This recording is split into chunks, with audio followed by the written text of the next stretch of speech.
वैसे तो कहते हैं भगवान ने किसी को गरीब नहीं बनाया है, उन्होंने हर किसी को इतना दिया है कि वो अपना जीवन गुजार सके, और अगर किसी को जरूरत से कम भी दिया है तो भगवान उसके लिए कुछ न कुछ ऐसी व्यवस्था कर ही देते हैं। उनका जीवन चलता रहता है। हम अक्सर दूसरों की अमीरी देखकर अपनी अमीरी और गरीबी का अंदाजा लगाते हैं।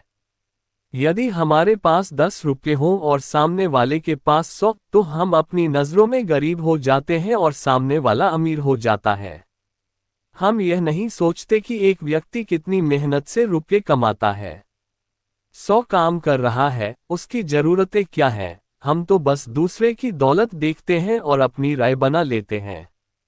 गौतम बुद्ध की आज की प्रेरणादायक कहानी के माध्यम से आप जानेंगे कि भगवान बुद्ध के अनुसार कौन धनवान और धनवान व्यक्ति होता है। साथ ही आप ये भी समझ जाएंगे कि गौतम बुद्ध हर व्यक्ति को अमीर क्यों कहते थे। गौतम बुद्ध की कहानी आपको बहुत प्रभावित करेगी और बुद्ध की इस प्रेरणादायक कहानी से मिली सीख आपके बहुत काम आएगी। एक बार की बात है, ऐसा हुआ, एक राज्य के राजा ने गौतम बुद्ध को कुछ दिनों के लिए अपने राज्य में आने का निमंत्रण दिया। बुद्ध ने उस राजा का निमंत्रण स्वीकार कर लिया और अपने कुछ शिष्यों के साथ उस राज्य में चले गए। राजा ने बुद्ध से मुलाकात की और उनसे कुछ दिन वहां रहकर अपने राज्य के लोगों की समस्याओं का समाधान करने और उन्हें धार्मिक मार्ग पर चलने की शिक्षा देने का अनुरोध किया। बुद्ध ने राजा की बात मान ली और इस राज्य में 3 दिनों के लिए एक धार्मिक परिषद आयोजित करने का निर्णय लिया। गौतम बुद्ध के आगमन की खबर पूरे राज्य में फैल गई और धार्मिक सभा के पहले ही दिन बहुत से लोग आए। उसी राज्य के चौराहे पर एक भिखारी बैठा रहता था। उसे भी गौतम बुद्ध के आने की खबर थी, लेकिन वह सोचने लगा कि धर्मसभा में जाकर और यहाँ बैठकर उसे क्या मिलेगा।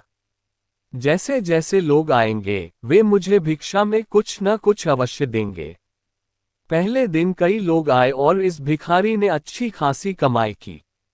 अगले दिन फिर वही क्रम जारी रहा। भिखारी ने भीख मांगने के साथ साथ यह भी देखा कि धार्मिक सभा में जाते समय लोग उदास और दुखी हो रहे थे और उन्होंने उसे कुछ दिया भी नहीं। जब वह बुद्ध से मिलकर वापस आता है तो बहुत खुश दिखता है और खुशी खुशी भिक्षा भी देता है। यही सोचते सोचते दूसरा दिन भी बीत गया। तीसरे दिन जब बहुत कम लोग आए तो भिखारी परेशान हो गया। उसने कमाई नहीं की। उसने सोचा कि बुद्ध तो सबकी समस्याओं का समाधान दे रहे हैं, तो क्यों न मैं भी उनके पास जाऊं और अपनी गरीबी दूर करने का उपाय पूछूं। ऐसा सोचकर वह भी धर्मसभा में गया, लेकिन वहां लंबी कतार थी। बड़ी मुश्किल से उनकी बारी आई। बुद्ध के पास पहुंचकर उसने प्रणाम किया और कहा, प्रभु, इस गांव में सभी लोग सुखी हैं और सभी लोग धनवान तथा सुख सुविधा संपन्न हैं, फिर मैं गरीब क्यों हूं? तुम गरीब हो क्योंकि तुम हमेशा दूसरों से मांगते रहते हो लेकिन कभी किसी को कुछ नहीं देते हो। भगवान बुद्ध ने उस भिखारी को देखा। आपको लगता है कि लोग तुम्हें भीख में बहुत सारा धन देंगे, लेकिन आप किसी को बदले में कुछ भी नहीं देना चाहेंगे। ये सुनकर भिखारी बड़े आश्चर्य से बोला, हे प्रभु, क्या मैं लोगों को कुछ दूंगा? मैं भीख मांगकर ही गुजारा करता हूँ। मेरे पास देने को आखिर है क्या? बुद्ध कुछ देर के लिए चुप हो गए और कुछ देर रुककर बोले, तुम बहुत मूर्ख हो। भगवान ने तुम्हें और हम सभी को किसी को देने या दूसरों के साथ बांटने के लिए बहुत कुछ दिया है। आपने एक मुस्कान दी है जिसे आप दूसरों के साथ साझा कर सकते हैं और उन्हें आशा और उम्मीद दे सकते हैं। तुम्हें आवाज दी गई है जिससे तुम मीठे बोल बोलकर लोगों की प्रशंसा कर सकते हो।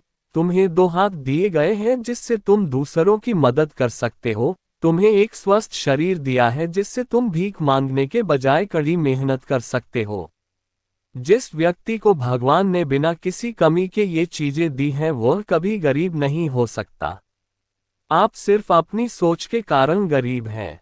जैसे ही आप इस सोच से बाहर निकलेंगे, आप खुद को दूसरों की तरह अमीर समझने लगेंगे और आपकी जिंदगी भी बेहतर हो जाएगी।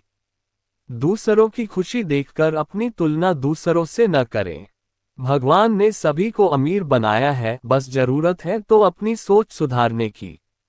भगवान बुद्ध की बातें सुनकर मनुष्य को अपने जीवन का मूल्य समझ में आया और वह उनके द्वारा दी गई शिक्षाओं के अनुसार अपना जीवन जीने लगा।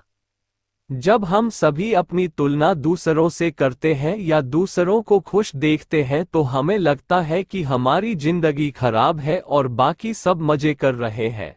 हम अपने जीवन में कभी भी अच्छी चीजों पर ध्यान केंद्रित नहीं करते हैं।